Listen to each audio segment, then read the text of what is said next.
Selamat siang, salam dan bahagia. Terima kasih atas waktu dan kesempatan yang telah diberikan kepada kelompok kami untuk mempresentasikan hasil kerja kelompok kami. Sebelumnya perkenalkan, nama saya Seven Tiara Marieka Putri Jando dan teman-teman saya Cynthia Rosmelisa, Setia Fani Anggreni Pretiwi, Dina Kurnia, dan Julianti. Baik, kami akan mempresentasikan hasil kerja kelompok kami yang berjudul Fungsi Pengendalian Manajemen. Yang pertama, tujuan pengendalian manajemen. Jadi, pada implementasi strategi, yaitu bagaimana para eksklusif organisasi merancang dan mengimplementasikan sistem manajemen yang berkesinambungan untuk merencanakan dan mengendalikan kinerja organisasi.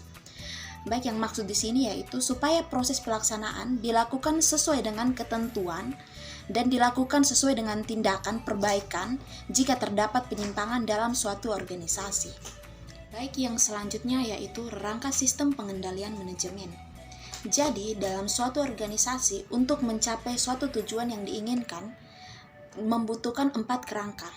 Yang pertama yaitu performance measurement, yang kedua yaitu motivation, yang ketiga reward and punishment, yang keempat planning and budgeting. Perkenalkan, nama saya Setia Fani Anggreni Pratiwi, NIM 2018-017108. Di sini saya akan menjelaskan mengenai contoh kegagalan organisasi yang disebabkan karena lemahnya pengendalian. Contoh yang berasal dari luar negeri yaitu 1. Pada tahun 1993, General Electric melaporkan laba lebih dari 350 juta US dollar, padahal yang terjadi mereka mengalami kerugian lebih dari 100 juta US dollar yang mengakibatkan munculnya problem public relation. Yang kedua, pada tahun 1996, Baby Superstore melakukan kesalahan pencatatan hingga lebih dari 300 juta US dollar yang mengakibatkan harga saham anjlok. Lalu yang ketiga, pada tahun 1990, Apple Technical Wizard susah dikendalikan sehingga terancam bangkrut. Kemudian contoh kasus yang berasal dari dalam negeri. Yang pertama, kasus Lipo pada tahun 2002, manajemen Lipo terbukti melakukan kebohongan publik, diantaranya membuat laporan ganda dan melakukan penjualan aset underprice. Kemudian kasus yang kedua, maskapai pemerintahan. Maskapai Merpati mengalami kebangkrutan karena terlilit utang. Kemudian yang kedua, maskapai JIA. Publik tidak percaya jika JIA yang menikmati monopoli sekian lama tidak pernah mendapatkan keuntungan. Lalu yang ketiga, kasus mogok pilot Garuda. Sistem reward yang tidak terencana dengan baik menyebabkan asosiasi pilot Garuda mengancam mogok terbang pada tanggal 26 Januari sampai dengan tanggal 1 Februari tahun 2003. Selanjutnya, batasan pengendalian manajemen. Batasan pengendalian manajemen terdapat strategi dan manajemen kontrol sistem, yaitu berupa strategi formulation, manajemen kontrol, dan operation control. Untuk strategi formulation akan menghasilkan tujuan, strategi, dan kebijakan. Kemudian manajemen kontrol akan menghasilkan implementasi strategi. Lalu untuk operation control akan menghasilkan efisiensi, efektivitas, dan kinerja operasional. Selanjutnya yaitu elemen-elemen sistem pengendalian. Yang elemen-elemen sistem pengendalian terdapat asesor, detektor, efektor, dan jejaring komunikasi. Untuk asesor digunakan untuk membandingkan dengan standar. Nah, asesor sendiri merupakan alat penilai yang dapat mengevaluasi prestasi aktivitas. Kemudian untuk detektor untuk mendapatkan informasi apa yang terjadi. Detektor sendiri merupakan alat yang dapat mendeteksi apa yang sedang terjadi. Kemudian afektor digunakan untuk melihat perubahan perilaku. Afektor merupakan alat yang dapat digunakan untuk mengubah ke kondisi yang diinginkan. Kemudian jejaring komunikasi digunakan untuk mengirim informasi. Jejaring komunikasi merupakan sarana untuk mentransfer informasi di antara elemen pengendalian yang lain. Terima kasih, sekian presentasi dari saya. Assalamualaikum warahmatullahi wabarakatuh. Perkenalkan, nama saya Julianti, NIM 201801712. Di sini saya akan menjelaskan tentang strategi dalam organisasi. Strategi dalam organisasi dirumuskan menjadi 7 langkah. Yang pertama, identifikasi lingkungan yang akan dimasuki oleh perusahaan atau organisasi pada masa depan. Yang kedua, perumusan misi, visi, tujuan dan keyakinan dasar dan nilai-nilai dasar dalam organisasi. Yang ketiga, analisis intern dan ekstern. Analisis ini sering disebut sebagai SWOT analisis. Yang keempat, analisis portofolio korporat. Yang kelima, perumusan peluang dan masalah utama yang dihadapi. Yang keenam, identifikasi dan evaluasi alternatif strategi. Yang ketujuh, pemilihan strategi yang tepat bagi organisasi. Selanjutnya, saya akan menjelaskan tentang formulasi strategi. Formulasi strategi merupakan proses memutuskan tujuan organisasi dan strategi untuk pencapaian tujuan yang telah ditetapkan. Strategi dalam suatu organisasi sangat penting meskipun tidak dinyatakan secara eksplisit. Ada 2 formulasi strategi. Yang pertama itu ada analisa lingkungan.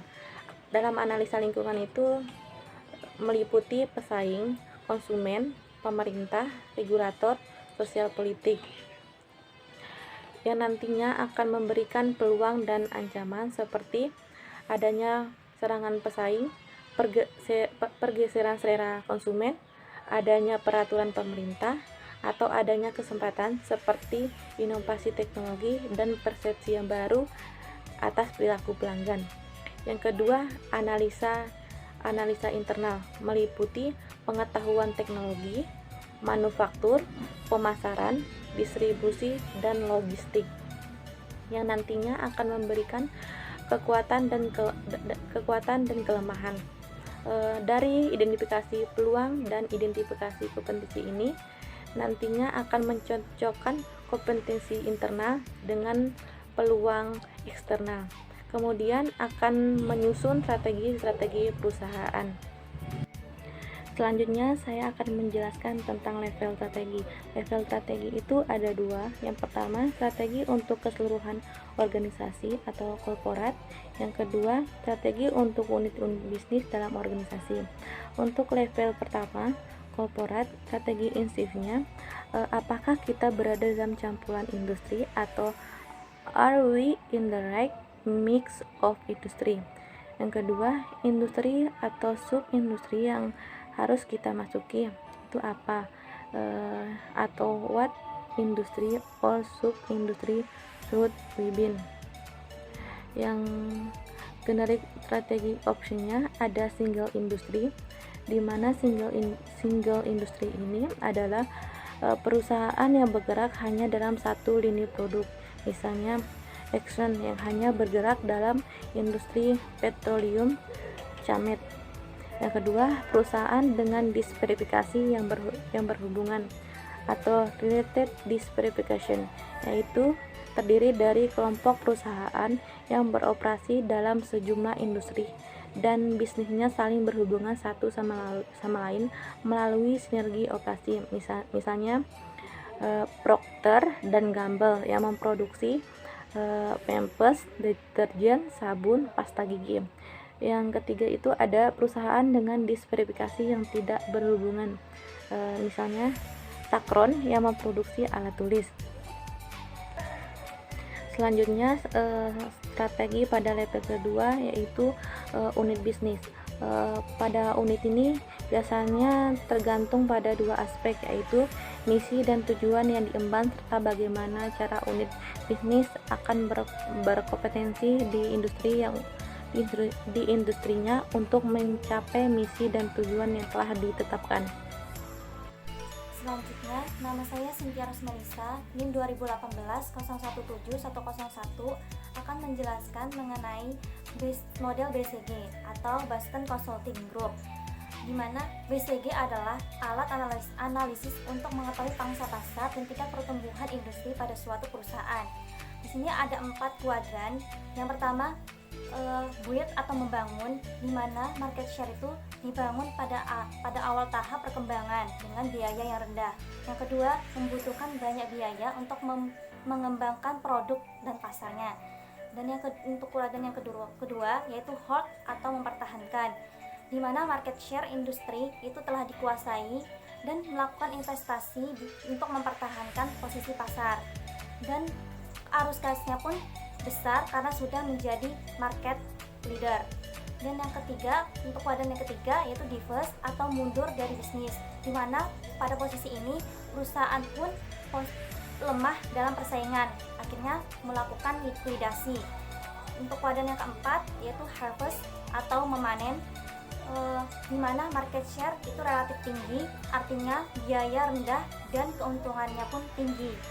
Beroperasi di industri yang pertumbuhannya pun lamban atau menurun. Selanjutnya, hubungan antara pengendalian dengan aktivitas manajemen lainnya. Ada 3 aktivitas. Yang pertama, perumusan strategi. Yang kedua, pengendalian manajemen.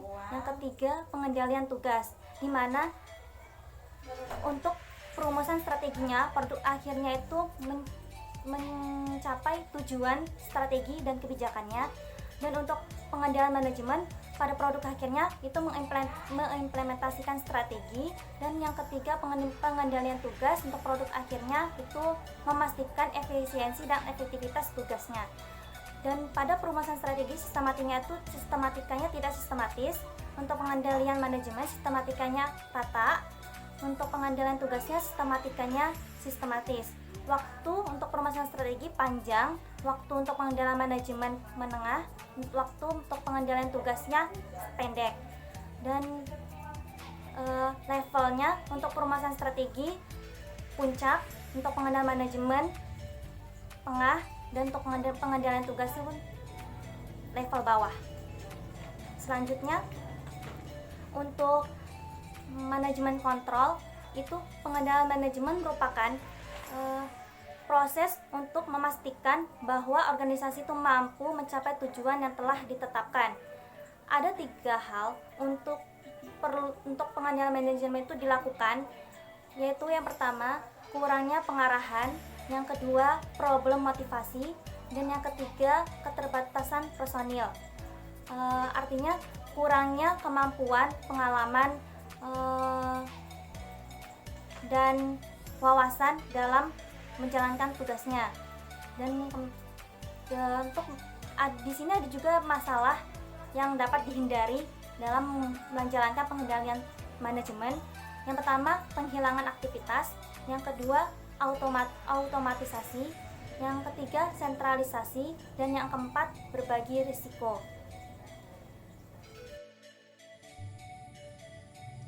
Perkenalkan, nama saya Dina Kurnia, NIM 2018-017-112. Saya di sini akan melanjutkan presentasi dari teman saya. Materi selanjutnya yaitu dampak pengendalian terhadap perilaku. Sistem pengendalian manajemen yang baik adalah sistem yang mampu memotivasi pegawai untuk mencapai tujuan organisasi dan mampu meningkatkan kompetensi pegawai dalam mewujudkan tujuan tersebut. Karakteristik yang baik yang mampu mengantarkan seluruh anggota organisasi dalam mencapai tujuan. Yang pertama, value oriented. Value oriented adalah pengendalian diarahkan untuk meningkatkan tanggung jawab setiap personil, baik akuntabilitas horizontal maupun vertikal. Yang kedua, future oriented, untuk menghindari adanya hal-hal yang tidak diinginkan di masa yang akan datang. Yang ketiga, objective driven. Tujuan yang ingin dicapai, sebagian besar aspek kinerja multi tujuan harus dipertimbangkan. Contohnya, pengendalian departemen produksi tidak dikatakan baik, kecuali jika aspek-aspek efisiensi, kualitas, manajemen, aset dipertimbangkan sebagai elemen yang dikendalikan. Yang D, tidak selalu murah, bahwa umumnya mahal pada kebanyakan perusahaan jika manfaat dari pengendalian melebihi cost baru bisa diterapkan. Yang selanjutnya, managerial skill. Ini sangat diperlukan oleh setiap organisasi yang menghadapi lingkungan bisnis yang turbulent atau ketidakpastian politik dan ekonomi. Mekanisme pengendalian yang dapat menimbulkan problem dalam pencapaian tujuan organisasi. Yang pertama, fungsi penyimpanan, fungsi operasional, fungsi otorisasi, dan fungsi pembukuan kas harus dipisahkan. Yang kedua, semua faktur pembelian harus dibuat untuk departemen pembelian. Yang ketiga, pesanan hanya akan sah jika disetujui oleh vendor. Yang keempat, rekonsiliasi bank disusun oleh staf internal auditor, bukan fungsi-fungsi yang terkait dengan sistem kas. Yang selanjutnya, sistem backup dan prosedur backup. Yang keenam, akses data dan sistem terbatas hanya untuk penggunaan yang berwenang. Yang selanjutnya, data disimpan melalui filter protection ring cryptographic protection. Yang selanjutnya, standar tertulis diberlakukan untuk segala jenis dokumentasi, operasi, dan administrasi. Yang selanjutnya, dampak internal terhadap manajemen kontrol. Dengan internet, pemrosesan informasi menjadi lebih mudah, lebih cepat dengan tingkat kesalahan minimal. Namun, internet tidak dapat menggantikan fungsi fundamental yang melibatkan pengendalian manajemen. Hal ini karena MCS secara esensial merupakan proses sosial sehingga tidak dapat diotomatisasikan. Sekian, terima kasih. Salam. Saya di sini akan menjawab soal-soal dari buku Handli Kusuma. Soal yang pertama yaitu jelaskan manfaat sistem pengendalian manajemen bagi organisasi. Manfaat dari sistem pengendalian manajemen bagi organisasi yaitu di mana organisasi mampu mengarahkan seluruh anggota organisasi dan sumber daya lain dalam mewujudkan tujuan yang sudah ditetapkan dalam perencanaan strategi. Dan dalam implementasi strategi, organisasi mampu merencanakan dan mengendalikan kinerja organisasi. Yang kedua, sebutkan karakteristik sistem pengendalian yang baik. Karakter sistem pengendalian yang baik mampu mengantarkan seluruh anggota organisasi dalam mencapai tujuan. Antara lain, yang pertama value oriented, yang kedua feature oriented, yang ketiga objective driven, yang keempat tidak selalu murah. Pertanyaan nomor 3, apakah yang dimaksud dengan strategi dan jelaskan bagaimana cara merumuskan strategi. Strategi merupakan petunjuk umum mengenai bagaimana suatu organisasi merencanakan aktivitasnya untuk mencapai tujuan. Atau bisa juga, strategi berarti suatu proses evaluasi kekuatan dan kelemahan yang dimiliki organisasi, menganalisis ancaman dan peluang yang dihadapi, serta memutuskan strategi pemasaran yang cocok dengan kesempatan yang dihadapi. Langkah merumuskan strategi ada 7. Yang pertama, identifikasi lingkungan yang akan dimasuki oleh perusahaan atau organisasi pada masa depan. Yang kedua, perumusan misi, visi, tujuan, dan nilai-nilai dasar organisasi. Yang ketiga, analisis intern dan ekstern. Analisis ini sering disebut sebagai SWOT analysis, seperti strength, weakness, opportunity, dan threat. Yang keempat, analisis portofolio korporat. Yang kelima, perumusan peluang dan masalah utama yang dihadapi. Yang ketujuh, identifikasi dan evaluasi alternatif strategi. Yang ketujuh, pemilihan strategi yang tepat bagi organisasi. Pertanyaan untuk nomor 4, jelaskan perbedaan korporat strategi dengan unit bisnis strategi. Korporat strategi atau strategi korporat berfokus tentang where to compete. Sebaliknya, pertanyaan how to compete merupakan dasar perumusan strategi di tingkat unit bisnis. Dalam merumuskan strategi korporat, terdapat dua permasalahan penting, yaitu dalam bentuk usaha apa yang harus perusahaan jalankan, serta misi apa yang harus dilakukan oleh suatu unit usaha. Sedangkan untuk strategi unit bisnis tergantung pada dua aspek, yaitu misi dan tujuan yang diemban, serta bagaimana unit bisnis akan berkompetensi di industrinya untuk mencapai misi dan tujuan yang telah ditetapkan. Perkenalkan, nama saya Setia Fananggraini Strategi. Saya akan menjawab pertanyaan nomor 5, yaitu jelaskan perbedaan manajemen kontrol dengan tax control. Manajemen kontrol yaitu berfungsi untuk memasarkan produk, memperluas pabrik, menerbitkan utang baru, dan pengendalian aktivitas dan development. Untuk tax control, yang pertama untuk menghandle pesanan bahan baku, menjadwalkan produksi, dan pengelolaan cash flow serta proyek penelitian individu.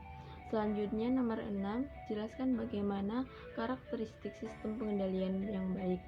Karakteristik sistem pengendalian yang baik mampu mengantarkan seluruh anggota organisasi dalam mencapai tujuannya, antara lain yang pertama value oriented, artinya pengendalian diarahkan untuk meningkatkan tanggung jawab setiap personil, baik akuntabilitas horizontal maupun vertikal. Yang kedua, future oriented, artinya tujuan pengendalian adalah untuk menghindari adanya hal-hal yang tidak diinginkan di masa mendatang. Yang ketiga, objective driven, objektif yang artinya tujuan yang ingin dicapai. Sebagian besar aspek kinerja atau multi tujuan harus dipertimbangkan. Yang keempat, tidak selalu murah, bahkan pada umumnya mahal.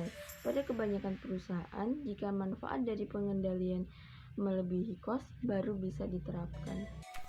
Di sini saya akan menjawab dua pertanyaan yang ada di buku. Soal yang pertama adalah jelaskan bagaimana mekanisme pengendalian yang dapat meminimalkan problem dalam pencapaian tujuan organisasi. Itu ada 8. Yang pertama, fungsi penyimpanan, fungsi operasional, fungsi otorisasi, dan fungsi pembukuan kas yang harus dipisahkan. Yang kedua, semua faktor pembelian harus dibuat oleh departemen pembelian. Yang ketiga, pesanan hanya akan disah jika disetujui oleh vendor. Yang keempat, rekonsiliasi bank disusun oleh staf internal auditor. Yang kelima, sistem backup dan prosedur backup. Yang keenam, akses data dan sistem terbatas hanya untuk pengguna yang berwenang. Yang ketujuh, data disimpan melalui file protection ring dan cryptographic protection. Dan yang terakhir, standar tertulis diberlakukan untuk segala jenis dokumentasi, operasi, dan administrasi. Soal yang kedua, sebutkan beberapa tipe pengendalian manajemen. Ada 5. Yang pertama, pengendalian pencegahan, yaitu mencegah terjadinya kesalahan agar hasil yang tidak diinginkan, seperti dengan melakukan review dan peningkatan kompetensi. Dan yang kedua, pengendalian deteksi, itu mendeteksi atas terjadinya kesalahan, seperti dengan melakukan penyusunan laporan rekonsiliasi bank untuk menentukan faktor-faktor yang menyebabkan terjadinya kesalahan atas saldo kasnya. Yang ketiga, pengendalian koreksi, yaitu untuk mengkoreksi atau melakukan perbaikan atas terjadinya kesalahan. Yang keempat, itu pengendalian pengarahan, yaitu melakukan pengarahan agar kegiatan tersebut berjalan sesuai dengan yang direncanakan. Dan yang terakhir, yaitu atau yang kelima, itu pengendalian kompensatif, yaitu memperkuat pengendalian secara keseluruhan karena terabaikannya salah satu fungsi pengendalian. Selanjutnya yaitu nomor 9, pertanyaannya, untuk menjalankan MCS didesain diperlukan managerial skill. Jelaskan managerial skill apa saja yang diperlukan dan bagaimana seharusnya pendidikan dan pelatihan manajer skill tersebut dilaksanakan. Baik, untuk menjalankan MCS yang didesain diperlukan managerial skill, dikarenakan MCS merupakan proses sosial di mana setiap organisasi yang akan menghadapi turbulen atau ketidakpastian politik dan ekonomi sehingga dibutuhkan skill. Skill-skillnya antara lain yang pertama yaitu keterampilan di dalam menciptakan bisnis dan mengembangkan organisasi yang mendukung bisnis tersebut. Yang kedua yaitu keterampilan di dalam mengelola perubahan. Dan yang ketiga yaitu keterampilan di dalam mengelola sisi bayangan organisasi. Selanjutnya, pendidikan dan pelatihan manajer dapat dilakukan dengan melakukan aktivitas yang tidak dapat diambil alih oleh teknologi, antara lain yang pertama yaitu memberikan keterampilan konseptual terkait dengan kemampuan manajer sehingga menciptakan ide, konsep, dan gagasan untuk kemajuan perusahaan. Yang kedua, meningkatkan keterampilan atau kemampuan dalam komunikasi agar mampu berinteraksi dengan baik serta meningkatkan keterampilan teknis dalam bidang informasi dan teknologi. Yang ketiga, memahami nilai relatif dari pentingnya keanekaragaman individu yang memengaruhi pencapaian tujuan, penyelarasan tujuan.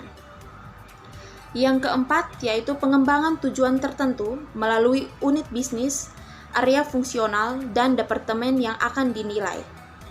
Yang kelima, yaitu mengkomunikasikan strategi dan tujuan spesifik, menjelaskan variabel kunci yang akan diukur dalam penilaian kontribusi individual terhadap tujuan organisasi.